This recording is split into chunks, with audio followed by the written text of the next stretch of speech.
నేను భూపాలపల్లి నియోజకవర్గ ఒక రత్నాంకుశను. అయ్యా, మా జిల్లా వెనకబడ జిల్లా అయింది. గంట సత్యన అన్ని పార్టీలు తిరిగి వచ్చిండు. ఆయన పాపం తండ్రిగాడు ఆయనకు ఎందుకు అవకాశం దొరకలేదో ఈ కాంగ్రెస్ పార్టీలకు అయితే అవకాశం దొరికింది. అందులో ఆయన ఏం పని చేస్తాడో ఏం చేస్తాడో తెలియదు. ఎట్లా అంటే పని మాత్రం 24 గంటలు పని చేస్తుండు. ఇందిరమ్మ ఇండ్ల కొరకు, దాని రోడ్ల కొరకు, వరదలు వచ్చి కొట్టుకుపోయిన దాని కొరకు, ఆ కుంటలు చెరువులు అన్నీ ఒకటే నెల లోపల చేసి మళ్ళీ పొలాలు పండించినట్టు ఏర్పాటు చేసిండు. సన్నబియ్యం కూడా ఏర్పాటు చేసిండు. ఇప్పుడు సన్నబియ్యం కూడా ఇలా ఉపరి చేశాడు. అయ్యా, ఆయనకు అనుభవం ఉన్నది. ఒకసారి గెలిచిండు అనేది ఆయనకు ఎందుకు మంత్రి పదవి అనేది రేవంత్ రెడ్డి గారు మీరు అనద్దు. ఎందుకంటే ఆయనకు మంత్రి పదవి ఇస్తే మా ఒక జిల్లా భూపాలపల్లి జిల్లా అభివృద్ధి అవుతుంది. ఎందుకు అవుతుంది అనుకుంటే, ఎందుకు ఇవ్వాలని అనుకుంటే, సరే ఒకసారి గెలిచిన వాళ్ళకి ఇవ్వద్దని మీరు అనుకుంటే, అది మా క్యాండిడేట్ మా ఆయన అంత అనుభవం ఉన్నది కాబట్టి 20 ఏళ్ళు గెలిచిన క్యాండిడేట్ కూడా మాకు వాళ్ళు పనిచేయలేదు. అందరూ దోసుకొని పోయినారు. ఇంతకుముందు ఉన్న పాలకులంతా దోసుకొని పోయినారు. మా జిల్లా వెనకబడ్డది కాబట్టి మా ఆయనకు మంత్రి పదవి ఇచ్చి మా జిల్లాను కొద్దిగా అభివృద్ధి చేయాలని, మా జిల్లాకు తండ్రి ఆయనకు ఇంకా పనులు కల్పించాలని మీరు ఒక ముఖ్యమంత్రి రేవంత్ రెడ్డికి నేను మాట్లాడుతున్నా. నా మాటను గమనించండి. నేను 60-70 ఏళ్ళు ఉన్నా. నాకు ఎవరు ఎట్లా ఎమ్మెల్యే ఎవరు, ఏ ఎంపీ ఎవరు, ఏ మంత్రి ఎవరు అనేది అన్నీ తెలుసు. నేను జమానా ఇందిరాగాంధీ కాడి నుంచి పనిచేస్తున్నా. నా పనిని మీరు ఆలోచన చేసి, నా మాటను ఆలోచన చేసి గంట సత్యన్న గారికి మంత్రి పదవి ఇస్తే మా జిల్లా కవర్ అవుతుంది. మీరు ఒకేసారి గెలిచిండు కదా, ఆయనకి 56,000 మెజార్టీతో గెలిచిండు. ఆయన మెజార్టీ ఎవ్వరు కూడా అంత మెజార్టీ, ఏ ఎమ్మెల్యే కూడా అంత మెజార్టీ రాలేదు. దాన్ని కొద్దిగా గమనించి మీరు మంచి మంత్రి గారు శ్రీధర్ బాబు అయినా, మీరైనా, సీతక్క అయినా, ఆ నుంచి పోతే పొన్నురెడ్డి శ్రీనివాసరెడ్డి అయినా కానీ మంత్రులందరూ కలిసి మా జిల్లాను మీ దృష్టిలో పెట్టుకొని మా జిల్లాను అభివృద్ధి చేయాలని నేను కోరుతున్నా. ఆ నుంచి పోతే శ్రీధర్ బాబు నిన్న వచ్చి ఐటీ శాఖ మంత్రి అయిన శ్రీధర్ బాబు ఇప్పుడు అది మంత్రి జిల్లా అభివృద్ధి చేస్తాండి. ఇప్పుడు 10 ఏళ్ళ నుంచి 20 ఏళ్ళ నుంచి వాళ్ళ తాత నాన్న కానుంచి శ్రీపతిరావు కానుంచి తెలుసు నాకు. శ్రీపతిరావు కూడా మంచి అభివృద్ధి చేసిండు. ఆయనను కొద్దిగా మావోయిస్టులు చంపినారు, అది వాస్తవం తెలుసు నాకు. కానీ అయ్యా, ఆయన తర్వాత తండ్రి అడుగులని జాడల్ని పోవాలని ఆయన శ్రీధర్ బాబు కూడా ఇలానే కాంగ్రెస్ పార్టీలో ఉండి అభివృద్ధి చేస్తాడు. ఆయన శ్రీధర్ బాబు కూడా మా ఏరియా మంత్రి కాబట్టి మా శ్రీధర్ బాబు గారికి, ముఖ్యమంత్రి మన రేవంత్ రెడ్డి గారికి నేను 10,000 వందనాలు. అయ్యా, దండాలు. మా జిల్లాను అభివృద్ధి చేయాలనుకుంటే మాకు మంత్రి పదవి కావాలి. ఎట్లా అంటే మంత్రి పదవి ఒకేసారి గెలిచిన వాళ్ళకి ఎందుకు ఇవ్వాలని అంటారు. ఇంతకు ఉన్న సీనియర్లు ఉండవచ్చు, ఎవరు ఉండవచ్చు. అయ్యా, పనివాడికి పని అప్ప చెప్పాలి, కూలి చేసేవానికి కూలి ఇవ్వాలి. కూలి వేయకపోతే వాడు మళ్ళీ పనిచేయడు. అందుకొరకే ఆ ప్రకారంగా తండ్రి శ్రీధర్ బాబుకు మంచి జ్ఞానం ఉన్నది, మంచి బుద్ధి ఉన్నది.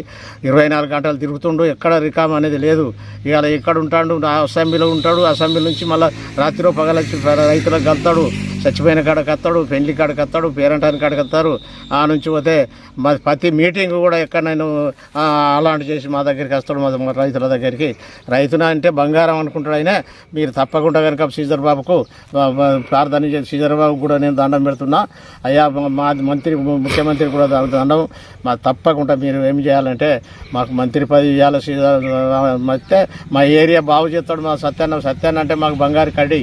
సత్యాన్న అంటే బంగారు కడ్డి అన్నారా. మాకు సత్యాన్న అంటే ఎన్ని చేసినా కానీ మా ఇన్ని క్యాండిడేట్లు చూసిన నేను పివి నరసింహరావు నుంచి ఇందిరాగాంధీ చూసిన ఏ క్యాండిడేట్ కూడా మాకు ఇంత చేయలేదు. చనిపోయిన బొత్తు సమ్మె ఏందో, ఈయన శ్రీధర్ మన గంట సత్యాన్న ఏందో, ఈ 2 గుర్తులు నాకున్నాయి ఎక్కువ. గతం గుర్తులన్నీ ఇంతకుముందు గెలిచిన వాళ్ళంతా ఇక్కడ భూములు కబ్జాలు చేసుకున్నారు, కబ్జాలు చేసుకొని కొనుక్కున్నారు. మా రైతులను దాన్ని గరీబ్ గాలను మట్టి పెట్టినారు, ఒక్కొక్కరు భూములు కొనుక్కొని 100 ఎకరాలు కొనుక్కొని సంపాదించారు. అసొంటి వాళ్ళను ఖబర్దార్, భూమి కొనద్దు, అమ్మద్దు అని. అదే ఆ నుంచి పోతే మా మైలారం గుట్టమైనా కూడా భూమి ఇంతకుముందు ఉన్న ఎమ్మెల్యే ప్రవేశించుకుంటే దాన్ని గుంజుకొని తండ్రి ఒక సత్యాన్న బలంతో దాన్ని గుంజుకొని అక్కడ ఐటీ శాఖ ఏదో మంత్రి శ్రీధర్ బాబు ఆడ ఓపెన్ చేసిండు. ఆ నుంచి పోతే మా జిల్లా అభివృద్ధి కావాలంటే మాకు మంత్రి పదవి కావాలి. జిల్లాకు గంట సత్యాన్నకు మంత్రి పదవి కావాలి. మీరు మంత్రి పదవి ఇస్తే మా జిల్లాను మీరు అభివృద్ధి చేసినట్టే మా జిల్లాను మీరు ఒక తండ్రులు, మేము ఒక కొడుకులలాగా చూసుకుంటాము. మేము ఎల్లప్పుడూ కూడా మీ సేవ చేస్తాం. మాకు జిల్లాకు మాత్రం మంత్రి పదవి ఇవ్వాలి. గంట సత్యాన్నకు తప్పకుండా మీరు మంత్రి పదవి ఇవ్వాలి. ముఖ్యమంత్రి గారిని కోరుతున్నా, ఎంత శ్రీధర్ బాబుని కోరుతున్నా, తండ్రి ఉత్తమ్ కుమార్ రెడ్డిని కోరుతున్నా, తండ్రి ప్రభువా, తండ్రి భట్టి విక్రమాన్ని కోరుతున్నా, తండ్రి ప్రభువా, మీరు అందరూ దేవుణ్ణి ఆరాధించడంలో మీరు దేవుని ప్రార్థన చేసి చెప్తున్నా.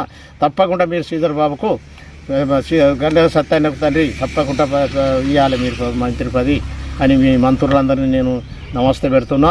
అయ్యా మమ్మల్ని మేము కాదు చాలా బీదవాళ్ళం గరీబ్ కానీ నేను తండ్రి నాయన ఏది అబద్ధం ఆడకుండా తిరిగేటప్పుడు నాకు అంతే పార్టీలు అంటే నాకు అంకితం తండ్రి. నన్ను క్షమించి నా తప్పులను క్షమించి సత్యానికి మాత్రం ఒక్కసారి మీరు మంత్రి పదవి ఇవ్వాలి. ఎందుకు ఇవ్వాలంటే ఒకసారి గెలిచాడు 56,000 మెజార్టీ వచ్చింది. అంత మెజార్టీ ఏ ఎమ్మెల్యేకు రాలేదు. మంచోడు ఎప్పటికైనా మెజార్టీ వచ్చింది కాబట్టి మా జిల్లాను మీరు దృష్టిలో పెట్టుకొని మా జిల్లా అభివృద్ధి కావాలంటే మీరు మంత్రి పదవి ఇస్తే ఇంకా కొద్దిగా నిధులు మాకు ఎక్కువ వస్తాయి మంత్రి పదవి. కానీ మా యొక్క కోరికలు మాకుండా నెరవేర్చి తప్పకుండా మంత్రి పదవి ఇచ్చే చేను కాడికి వస్తాడు, చెరుక కాడికి వస్తాడు, చచ్చిపోయిన కాడికి బతికిన కాడికి ప్రతి ఒక్క దానికి అంటే సత్యాన్ని అక్కడనే పుడతాడు. సత్యాన్ని ఆజ్ చేస్తే పుడతాడు. అందుకొరక మనిషి ఆయన 24 గంటలు పనిచేస్తాడో, ఎప్పుడు కూడా వంటాడో, ఎప్పుడు తింటాడో తెలియదు. ఆయన ఏ టైంలో ఏడ ఉంటాడో తెలియదు. మాకు మాటి గోపాలపల్లి అంటాడు, అసెంబ్లీలో ఉంటాడు. అసెంబ్లీ ఆయన నడిచినప్పుడు కూడా గోపాలపల్లికి వస్తాడు, పోతాడు. ఎట్లా వస్తాడో పోతాడో, ఎట్లా పోతాడో. ప్రజలు ఎంత ఆయన కష్టమైనా కానీ ప్రజల కష్టం అయితే తీరుతాడు. ఆయనకు మాత్రం ఇవ్వాలి, తప్పకుండా మంత్రి పదవి ఇవ్వాలని నేను కోరుతున్నా. మీ అందరికీ దండం పెడుతున్నా. అయ్యా తండ్రి అయినా నేను ఒకసారి గోపాలపల్లి మంత్రి హోదాను చూడాలని నాకు అనిపిస్తుంది.